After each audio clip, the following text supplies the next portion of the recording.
Okay, so we're going to look at highlights from Chapter 3. Now remember, I'm highlighting Chapter 3. It does not mean these are the most important items in Chapter 3. It does not mean that these are the only things from Chapter 3 that you should be worried about. It does not mean that you shouldn't be looking at the rest of Chapter 3. These are just things I wanted to talk about today. So one of the things is the three-sphere model for organizations. And they talk about system management, which is why we talked about systems last week and the integration between system analysis and project management. The systems are what we're going to be looking to integrate our projects into, and so the three spheres we're looking at them is the technology sphere, the business sphere, and the organization sphere. The technology sphere is what technology is being used and what do you need to improve, what do you need to help that organization, that technology in your organization work better. So we need to use the systems approach to find out when we're looking at technology whether the technology fits in that system or not. In the business sphere, we want to look at the financials. Is this a good financial decision? How are decisions made based on finances?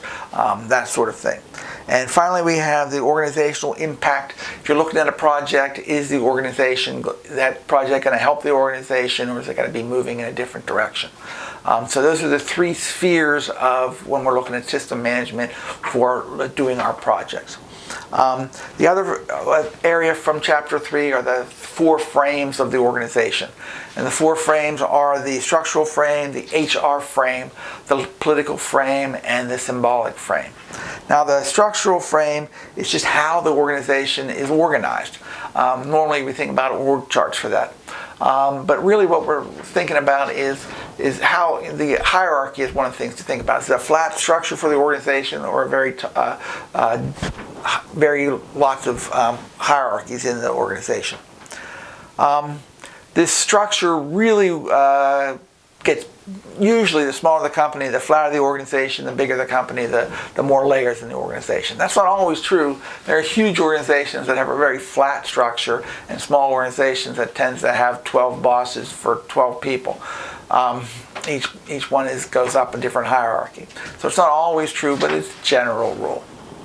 The HR frame has to deal with the organization and the people, and how to get them to work together to balance the needs between the people needs and the organization needs.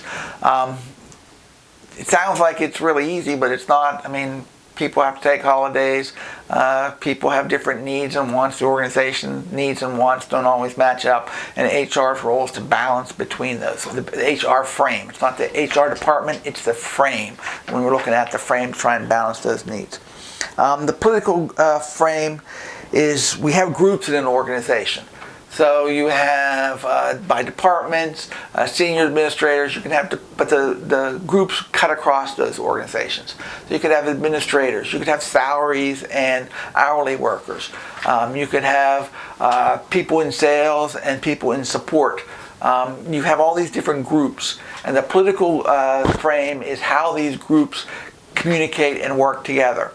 Whether it is very authoritative or whether it's very democratic, or whether they find consensus and they're trying to work together. That political frame is important when you're trying to do a project in that organization. And finally, we have the symbolic frame. The book talks about whether the CEO shows up at the kickoff meeting. Is that a good sign or a bad sign? Another way to think about it is if you get a memo saying, "Oh, you did a really good job this past month. Good for you." Does that mean that you're going to get a raise, or does that mean the letter was the raise? So this symbolic level and what it means is important because you need to work within that environment when you're doing the project management.